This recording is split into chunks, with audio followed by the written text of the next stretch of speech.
So నాకేం పెద్ద రాదు. సో నేను ఇంకా నేర్చుకుంటున్నాను. మేబీ యూజ్ అవుతది అనే ఒక థాట్‌తో మాత్రమే ఈ వీడియో అనేది చేశాను. ఫస్ట్ బేసిక్ బ్యాక్‌గ్రౌండ్ వర్క్ అయితే చేయండి ఖచ్చితంగా. కాపీరైట్ పడింది. మళ్ళా నేను యూట్యూబ్‌లో చూసి కనుక ఛానల్ స్టార్ట్ చేయాలనుకుంటే మేబీ మీకు ఖచ్చితంగా యూజ్ అవుతది ఈ video. First time voice over ఇవ్వాలంటే ఎన్ని టైమ్స్ ఆగిపోతామో అసలు. సో మనల్ని మనం మోటివేట్ చేసుకోవాలి. అంతే. ఎలాంటి ఫియర్ అనేది తగ్గుతుంది. Hey hi guys, welcome to my channel Preethi Neeruganti. మీరు కనుక ఫస్ట్ టైం నా వీడియోస్ చూస్తున్నట్టయితే ఐ యామ్ ప్రీతి. సో ఈ ఛానల్లో ఫుడ్ వీడియోస్ కావచ్చు, ఎడ్యుకేషనల్ వీడియోస్ కావచ్చు, what not, so all type of content అనేది వస్తుంది. ఇంకా ఫస్ట్ టైం నా వీడియోస్ చూసినట్టయితే make sure to subscribe. So మీకు ఖచ్చితంగా నా వీడియోస్ అనేవి నచ్చుతాయి.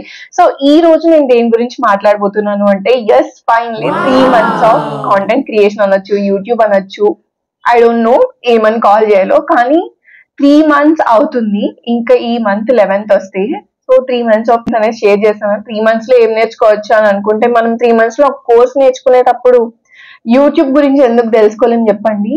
సో అలా 3 months లో ఎంతో కొంత అయితే మనం ఖచ్చితంగా నేర్చుకోవచ్చు. యూట్యూబ్ ఏం తెలుసుకున్నాను అనేవి మీకు షేర్ చేస్తాను, చూసేయండి. మీరు కనుక ఛానల్ స్టార్ట్ చేయాలనుకుంటే మేబీ మీకు ఖచ్చితంగా యూజ్ అవుతుంది ఈ వీడియో. ముందు వీడియో అప్లోడ్ చేసి పెట్టేయచ్చు అనుకున్నాను, కాదు అందులోనే మనకు చాలా ప్రాసెస్ ఉంది. ఇప్పుడు ఎగ్జాంపుల్ మనం షార్ట్స్ లోకి వెళ్ళామనుకోండి, మనం సెలెక్ట్ చేసుకోవాలి, కేటగిరీ సెలెక్ట్ చేసుకోవాలి, డిస్క్రిప్షన్ సెలెక్ట్ చేసుకోవాలి, చాలా ఉంటుంది. అందులో కూడా మనం ఎడిటింగ్ కూడా నేర్చుకోవాలి.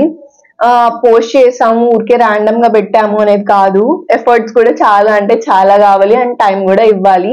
ఎడ్యుకేషన్ తో పాటు ఇది కూడా చేయాలి అనుకున్న వాళ్ళకైతే ఎస్ మేనేజ్ చేయొచ్చు, కానీ కొంచెం కష్టమే ఉంటది. అంత ఈజీ కాదు, కనిపించినంత ఈజీ కాదు అని అయితే నేను తెలుసుకున్నాను ఈ 3 months లో. కష్టపడి ఇంకా మన పాటికి మనం వీడియో ఎడిట్ చేసుకొని పెట్టడం వరకే మన బాధ్యత. సో ఆ వీడియో అనేది హిట్ అవుతుందా, వెళ్తుందా లేదా అనేది ఇంకా వదిలేయాలి. సో అవ్వకపోయినా ఇంకా మనం రిగ్రెట్ ఫీల్ అవ్వకుండా నెక్స్ట్ ఏం చేయాలి అని ఆలోచించాలి, ఏ వీడియో స్టార్ట్ చేయాలి అని. అంతే, పెడితేనే ఏం ఫేమస్ అయిపోము. సో మనల్ని మనం మోటివేట్ చేసుకోవాలి అంతే. ఎలా ఇంకొక ప్లస్ పాయింట్ ఏంటంటే మనకు మాట్లాడే విధానం అనేది వస్తుంది, కొంచెం ఎడిటింగ్ స్కిల్స్ అనేవి కూడా బిల్డ్ అవుతాయి అండ్ ఫియర్ అనేది తగ్గుతుంది.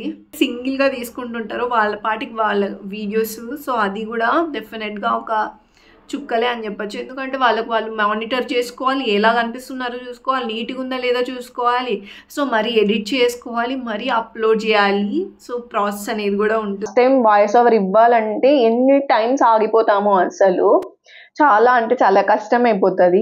అంటే ఫస్ట్ టైం కాబట్టి తర్వాత అలవాటు అయిపోతుంది. మిడ్ ఎగ్జామ్ ఉంది ఆ రోజు, తీరా చూసాను ఎందుకు సడన్ గా ఓపెన్ చేసి మొబైల్ చూస్తే కాపీరైట్ అని వచ్చేసింది. ఫ్యూజులు ఎగిరిపోయినాయి దెబ్బకి నాకు. అసలు కాపీరైట్ పడింది. మళ్ళా నేను యూట్యూబ్ లో చూసి ఏం చేశాను మిస్టేక్ అదంతా చూస్తే, తీరా చూస్తే అది మ్యూజిక్ అని ఉంది. ఇంకా నేను మొత్తానికి మ్యూజిక్ అనేది దానికి ఇన్స్ట్రక్షన్స్ అదంతా చదివి మళ్ళీ వాళ్ళకి ఇస్తే ఏమైందంటే ఇట్స్ ఓకే, మరి వాళ్ళు చెక్ చేశారు, ఏమీ లేదు, ప్రాపర్ గా చెక్ చేసి కాపీరైట్ క్లైమ్ అనేది మరీ రిమూవ్ అయిపోయింది. అట్లుంటది. నాకు వచ్చు ఎడిటింగ్, కానీ బీభత్సమైన ఎడిటింగ్ రాదు. కానీ దానివల్ల నేను రోజుకి కొంత నేర్చుకుంటున్నాను. అండ్ ఈ రోజు ఏం చేయాలి, సో ఈ రోజు ఒక వీడియో అయిపోయింది, సో నెక్స్ట్ ఏం చేయాలి, అసలు థాట్స్ రావు. కొంతమంది బాగా రాసుకుంటుంటారు, నోట్ చేసుకుంటుంటారు, నాకు అలాంటి అలవాటు లేదు. బుర్రలో ఉంటుంది మళ్ళీ వెళ్ళిపోతుంది అనమాట అట్లా. అండ్ వాయిస్ ఓవర్ లో కూడా అంతే, ఏదో ఒకటి ఇద్దాం అనుకుంటాను, తీరా చూసేపాటికి ఏదో అయిపోతుంది అనమాట. అట్లు అవుతూ ఉంటాయి. అది కూడా ఒక ఇంట్రోవర్ట్ తీసుకోవాలంటే వీడియోస్ ఇంకా చాలా అంటే చాలా కష్టం అనిపిస్తుంది. ఇప్పుడు టెంపుల్కి వెళ్ళారనుకోండి, నార్మల్ గా తీసుకునే వాళ్ళు తీసుకుంటారు, కానీ అదొక ఇంట్రోవర్ట్ అయితే అసలు తీసుకుందామా వద్దా అని ఆలోచించడంలోనే వాళ్ళ టైం అనేది సరిపోతుంది. ఇప్పుడు మనం ఒక పేషెన్స్ అయితే ఉండాలి అసలు. ఇప్పుడు చేస్తున్నాను అనుకోండి, ఇప్పుడు నేను మొత్తం కంప్లీట్ అయిపోయింది, ఇప్పుడు నాకు అక్కడ ఒక బైక్ సౌండ్ ఏదో ఒక సౌండ్ వచ్చింది అని అనుకున్నాం, అంతే, ఇంకా ఆ వీడియో ఖతం అనిపిస్తుంది. ఆ కాపీరైట్ అంటే కూడా ఏంటో తెలుసుకొని ఉంచుకోండి. షార్ట్స్కి అయితే డిస్క్రిప్షన్, ట్యాగ్స్, టైటిల్, ఇంకా మనం చూసి హ్యాష్ ట్యాగ్స్ కూడా ఇవ్వాలి. సో అంతా చూసుకొని ఇవ్వాలన్నమాట. మనం రీకరెక్ట్ చేసుకోవాలి. అండ్ ఫస్ట్ డేనే వైరల్ అయిపోతాయా, మనం ఫేమస్ అయిపోతామా అంటే అదంతా కాదు. చాలా అంటే చాలా పేషెన్స్ ఉండాలా. సో నాకు అదే బాగా అర్థమైంది. సో ఒక్కరోజు పెట్టేసి ఊరికే కూడా అస్సలు అయిపోకూడదు. మనం కన్సిస్టెన్సీ అంటారు కదా, సో అది కూడా మెయింటైన్ చేయాలి. ఇంకొక హోప్తో ఉండాలి. ఎలా లేట్ చేయకండి, ఈరోజు అనుకున్నది ఈరోజే స్టార్ట్ చేసేయండి, వెంటనే చేసేయండి అని. సో అలా కాదు, ఒకవేళ మీరు యూట్యూబ్ స్టార్ట్ చేయాలి అనుకుంటే తర్వాత అర్థమైంది ట్యాగ్స్, డిస్క్రిప్షన్స్ ఇంత మ్యాటర్ అనేది దాని వెనకాల ఉంటుంది అనేసి. ఫస్ట్ స్టార్టింగ్లో మీరే చూస్తే నా వీడియోస్ నాకే చూడాలనిపించదు, అది నవ్వుకుంటారు అసలు. కెమెరాలో ఉంటుంది కదా, ఫస్ట్ మనం స్క్రీన్ అనేది ఫుల్గా రావాలి. మీరు నా వీడియో చూసారంటే హాఫ్ ఆఫ్ దనే వస్తుంది అనమాట. సో అలా నేను తెలియకుండానే స్టార్ట్ చేశాను, బట్ నా ఇష్టంతోనే స్టార్ట్ చేశానని చెప్పచ్చు. కానీ ఈరోజు మీరు చేయాలి అనుకున్నారు అంటే ఫస్ట్ బేసిక్ బ్యాక్గ్రౌండ్ వర్క్ అయితే చేయండి ఖచ్చితంగా. మానిటైజేషన్ ఇంకా ఏవేవో చాలా ఉంటాయి, terms and conditions. So YouTube ఛానల్లో యూట్యూబ్ స్టూడియో, ఇంకా మనం సెట్టింగ్స్, సో ఇంకా చాలానే ఉంటాయి అన్నమాట. కొన్ని సెట్టింగ్స్ చూసుకోవాలి, యూట్యూబ్ స్టూడియో అనేది ఉంటుంది. సో ఇంకా మనం దాని గురించి తెలుసుకోవాల్సి వస్తుంది అనమాట. సో నేను అండ్ మ్యూజిక్ ఏదైతే యూట్యూబ్ సజెస్ట్ చేస్తుందో సో అవి మాత్రమే ఇవ్వాలి, లేదంటే పక్కకి వెళ్ళి ఆడుకోని చెప్తారు దెబ్బకి, వాళ్ళు ఇవ్వకూడదు. సో నాలాగా ఇచ్చి ఒక కాపీ రైట్లు వేసుకోకూడదు. నేనైతే ఫ్రమ్ జీరో నుంచి ఏవో కొన్ని అలా నేర్చుకుంటూ వచ్చాను. సో నాకేం పెద్ద రాదు, సో నేను ఇంకా నేర్చుకుంటున్నాను. మేబీ యూజ్ అవుతుంది అనే ఒక థాట్తో మాత్రమే ఈ వీడియో అనేది చేశాను. చేయాలనుకుంటే చేయండి, కానీ ఖచ్చితంగా చేయండి. అసలు ఇవంతా డ్రాబ్యాక్స్ ఉంటాయి కదా అని ఏం కాదు, దీని నుంచి కూడా మనం నేర్చుకోవచ్చు.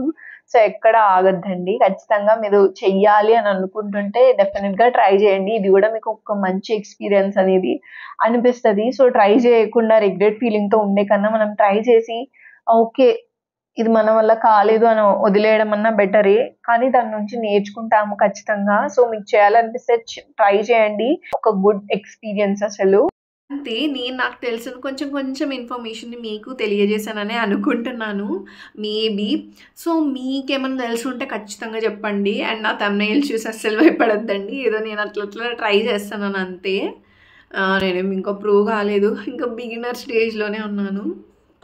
అండ్ నెక్స్ట్ ఎలాంటి వీడియో కావాలి మీకు అనేది కూడా కమెంట్ చేయండి. And this is my overall 3 months of YouTube అని చెప్పొచ్చు. సో ఇది నా ఎక్స్పీరియన్స్ అనేవి వస్తూ ఉంటాయి, కొన్నిసార్లు అవసరమా అని కూడా అనిపిస్తూ ఉంటుంది, కానీ లేదు, గివప్ చేయకుండా చేయాలి. ఇంకా మీరు నా వీడియోస్లో చూడొచ్చు ఎంత కామెడీగా చేయొచ్చు. అమ్మా నా థంబ్నెయిల్స్ అసలు మీరు షాక్ అయిపోతారు, అంత బాగుంటాయి, మీరు పోయి చూడండి, అసలు చాలా కామెడీగా ఉంటాయి నా థంబ్నెయిల్స్. సో అట్లా నేను స్లోగా నేర్చుకుంటున్నాను అంతే. నాకు తెలిసి చెప్తున్నానండి, ఏమైనా మిస్టేక్స్ చెప్పింటే కమెంట్ చేయండి. అండ్ మీకేమైనా తెలిసిన టిప్స్ ఉంటే నాకు డెఫినెట్గా మీరు చెప్పాలి, నేను తెలుసుకోవడానికి రెడీగా ఉన్నాను. వీడియో ఎలా ఎడిట్ చేస్తాను, ఏంటి వాయిస్ ఓవర్ ఎలా ఇస్తాను, మైక్ అవసరం అసలు అని మీకు ఏమైనా డీటెయిల్స్ కావాలంటే చెప్పండి, నేను డెఫినెట్గా వీడియో అనేది చేస్తాను. అండ్ సౌండ్స్ మెయిన్ చెప్పడం మర్చిపోయాను, అసలు యూట్యూబ్ షార్ట్స్లో మీరు బయట మ్యూజిక్ యూజ్ చేశారనుకోండి యూట్యూబ్ వాళ్ళు ఖచ్చితంగా వేసుకుంటారు. సో యూట్యూబ్ మ్యూజిక్ మాత్రమే యూజ్ చేయాలి, ఇది బాగా గుర్తుపెట్టుకోవాలి.